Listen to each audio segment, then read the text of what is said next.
Alright, so now we're on to factoring difference of squares. Again, if you know how to do this, you can start IXL Algebra 1, Section AA6. And if you don't, or you forget, there's this video to help you. I'm going to start by showing through examples. So I'm going to have two examples for this one. So my first example is going to be 25x squared minus 9. So you see how I have two terms. When you have two terms, first step, see if there is a number that can go into 25 and 9. There is not. Second step, notice that there is a minus. If there is a minus, you can probably try a difference of squares. What that means is these two terms have to be what's called perfect squares. To be a perfect square, you should be able to take the square root of the two terms. So the square root of 25x squared is, square root of 25 is 5, and x squared is just x.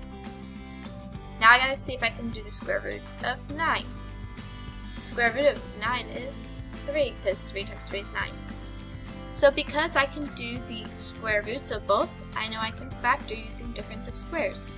I start with my two parenthesis sets, and the way we do it is we take the first square root of 5x, and we add the second one we got, which is 3.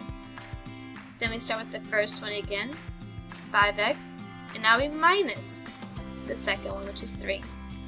And that is my answer. That is all you have to do with these. I'm going to do one more, difference of squares, right underneath it.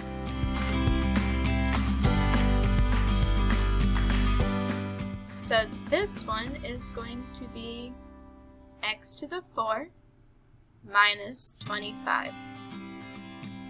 So again, let's see if I can square root both. Square root of x4 is x squared, because x squared times x squared is x to the 4th. Whenever you have an exponent and you're taking the square root, the rule of thumb is just divided by 2. Don't divide a number like a coefficient or a number that I'm square rooting. Only the exponent can be divided by 2 and get the answer. Like here right now, I would not divide this by 2 to tell me, oh, it's 12.5. No, it's what times itself gives me 25. And I know that is 5. So again, I write my set, and I'm going to start with the first one, x squared plus 5, x squared minus 5. Now look here, I can't factor this. Can I factor this? I see an x squared, which I know the square root of x squared is x, but can I square root 5? No. So it's done. I cannot factor it any further, so that is my answer.